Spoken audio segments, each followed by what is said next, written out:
अधिकांश धर्म इलाही धर्म अर्थात ईश्वरीय धर्म माने जाते हैं, किंतु भगवान बुद्ध का धर्म एक मानवीय धर्म है। कोई भी धर्म इलाही धर्म या ईश्वरीय धर्म इसलिए कहा जाता है क्योंकि उसकी सृष्टि में ईश्वर का एक संदेश या पैगाम समझा जाता है कि वे अपने रचयिता अर्थात ईश्वर की पूजा करें और वह उनकी आत्माओं को मुक्त करे। प्रायः संदेश या पैगाम एक चुने हुए व्यक्ति के द्वारा दिया जाता है जो पैगंबर कहलाता है, जिसको यह पैगाम प्राप्त होता है और जब वह लोगों पर इसे प्रकट करता है तब यह धर्म कहलाता है। पैगंबर का दायित्व है कि धर्म पर विश्वास करने वाले के लिए मोक्ष लाभ सुनिश्चित कर दे। विश्वास करने वालों की मुक्ति का अर्थ है उनकी रूह या आत्मा को मुक्त करना, ताकि वे दोजक में ना जा सकें। लेकिन इसके लिए शर्त है कि वे खुदा अर्थात ईश्वर की आज्ञाओं का पालन करना स्वीकार करें। भगवान बुद्ध ने कभी भी इस प्रकार की बातों का कभी जिक्र नहीं किया है कि वे पैगंबर या ईश्वर के एक अवतार हैं। सबसे महत्वपूर्ण बात यह है कि भगवान बुद्ध का धर्म एक आविष्कार अर्थात एक खोज है। इसे किसी भी धर्म से बिल्कुल अलग समझना चाहिए। भगवान बुद्ध का धर्म इस अर्थ में एक आविष्कार या खोज है क्योंकि यह धम्म पृथ्वी पर मानवीय जीवन की उन प्रवृत्तियों और परिस्थितियों का गंभीर अध्ययन है जिनके साथ मनुष्य का जन्म हुआ है। यह पूरी तरह कुप्रवृत्तियों और कुव्यवस्थाओं को समझने का परिणाम है जिन्हें मनुष्य ने इतिहास व परंपरा के नाम पर स्वयं रचा है, जो मनुष्य के विनाश का कारण भी बनी हुई है। सभी पैगंबरों ने मुक्तिदाता होने का दावा किया है, लेकिन भगवान बुद्ध एकमात्र ऐसे शास्ता हैं जिन्होंने इस प्रकार का कोई भी दावा नहीं किया है। भगवान बुद्ध केवल एक मार्गदाता थे। अपनी मुक्ति के लिए हर किसी को स्वयं प्रयास करना होता है, ऐसा उन्होंने सभी लोगों को कहा है। भगवान बुद्ध के समय की कुछ ऐसी घटनाएं हैं जिनके माध्यम से इस बात की पुष्टि किया जा सकता है। एक बार की घटना है कि भगवान बुद्ध श्रावस्ती के मिगार माता के आराम गृह में ठहरे हुए थे। वहीं पर मोगलान नामक एक लेखाकार अर्थात एक भाड़क तथागत के पास आया और मैत्रीपूर्वक अभिवादन करके तथागत के समीप बैठ गया। तथागत ने उन्हें आशीर्वाद दिया। शिष्टाचार के आदान प्रदान के बाद मोगलान ने तथागत से प्रश्न करते हुए कहा कि हे गौतम, जिस प्रकार किसी को इस बहुमंजिले इमारत के सभी कमरों का एक के बाद एक दूसरे का परिचय प्राप्त होता है, एक सीढ़ी के बाद दूसरा और फिर तीसरा, और इसी तरह सीढ़ियों के अंतिम पायदान तक पहुंचा जाता है, उसी प्रकार मेरे जैसे भाड़क को भी शिक्षा के पाठ्यक्रम में क्रमिक प्रशिक्षण प्राप्त करना होता है। जिस प्रकार धनुर्विद्या के प्रशिक्षण के लिए पाठ्यक्रम होता है, उसी प्रकार हम भाड़कों में गणना के लिए प्रशिक्षण, विकास प्रस्ताव जैसे सभी पाठ्यक्रम क्रमशः दिए जाते हैं। जब हम एक शिष्य अपनाते हैं, हम उसे इस प्रकार गणना करने को कहते हैं: 1, 2, 2 के बाद 3, 3 के बाद 4, 4 के बाद 5, इसी प्रकार 100 तक। तो हे गौतम, क्या आपके लिए यह संभव है कि आप अपने धम्म में अपने शिष्यों के लिए इसी प्रकार का प्रशिक्षण की देशना कर सकेंगे? यह प्रश्न सुनकर तथागत बुद्ध ने कहा, मोगलान, यह बिल्कुल ऐसा ही है। इसे समझने के लिए एक चतुर अश्व प्रशिक्षक का उदाहरण लेना चाहिए। एक चतुर अश्व प्रशिक्षक एक नस्लदार अश्व को हाथ में लेता है। वह सबसे पहले लगाम लगाकर उसको साधता है और फिर धीरे धीरे दूसरी बातें उसको सिखाता है।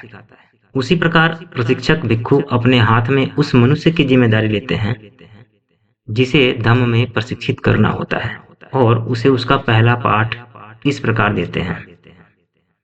वे भिक्षुओं से कहते हैं, भिक्षु, सदा शीलवान बनो, सदाचरण के पालन में कुशल बनो, छोटे छोटे दोषों व अवगुणों से दूर रहने का प्रशिक्षण ग्रहण करो और विनय से परिपूर्ण भिक्षु बन जाओ। इस प्रकार प्रतिमोक्ष के नियमों के पालन करने की पहली शिक्षा दिया जाता है। जैसे ही वह इन सब गुणों में निपुण हो जाता है, प्रशिक्षक भिक्षु उसे उसका दूसरा पाठ इस प्रकार देते हैं। वे कहते हैं, आओ भिक्षुओं, आंखों से किसी रूप को देखकर उसके सामान्य स्वरूप या उसके विवरण से आकर्षित मत हो। उस प्रवृत्ति के निग्रह पर दृढ़ रहो जो असंयत आंखों के द्वारा उत्पन्न तृष्णा के कारण होती है। ये कुप्रवृत्तियां हैं। विलासिता की अकुशल अवस्थाएं आदमी पर बाढ़ की तरह काबू पा लेती हैं।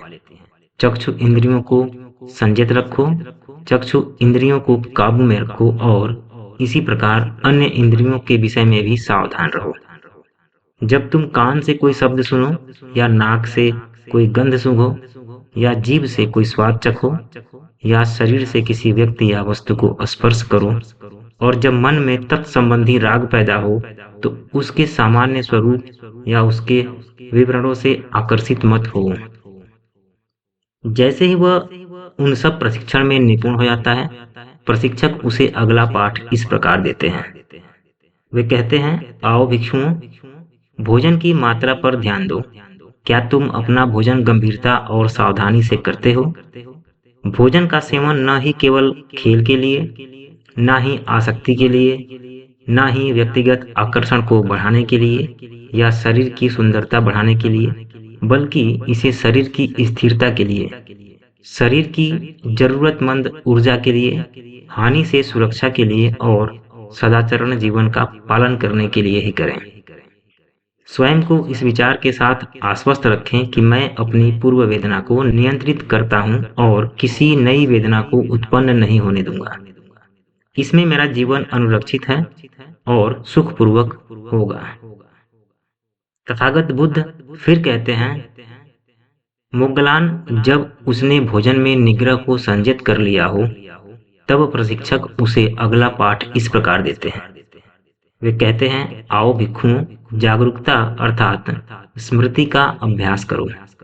दिन के समय जब चल रहे हो या बैठे हो, अपने चित्त को उन चित्त विकारों से अर्थात बुरे विचारों से दूर करके परिशुद्ध करते रहो जो तुम्हारे अच्छे व्यवहार और सुविचार में बाधा पहुंचा सकते हैं।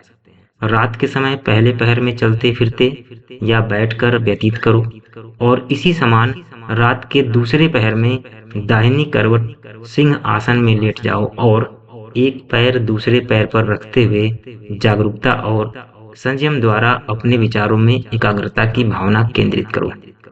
तब रात के तीसरे पहर में उठ जाओ और चलते फिरते या बैठकर अपने चित्त को चित्तमलों से परिशुद्ध करो जो तुम्हें विघ्न पहुंचा सकते हैं। मोगलान, जब भिक्षु जागरूकता के प्रति समर्पित हो जाता है, प्रशिक्षक उसे अगला पाठ इस प्रकार देते हैं।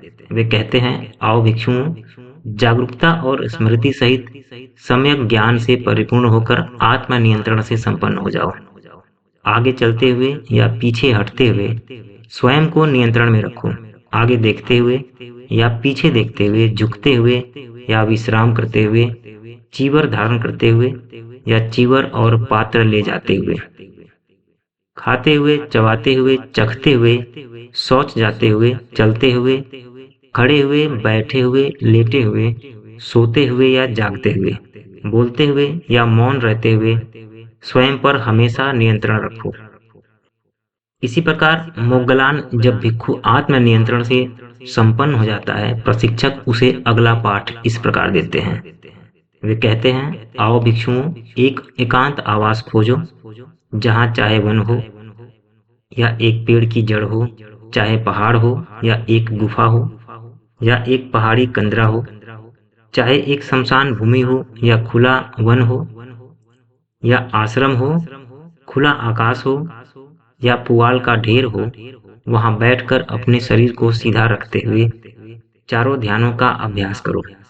और वह वैसा ही करता है।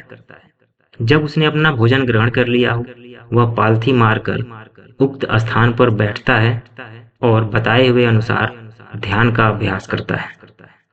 मोगलान, उन सभी भिक्षुओं के लिए जिन्होंने अभी तक चित्त पर अधिपत्य प्राप्त नहीं किया है, जो प्रयत्नशील होने के लिए प्रतिबद्ध हैं, उनके लिए मेरा ऐसा ही प्रशिक्षण है।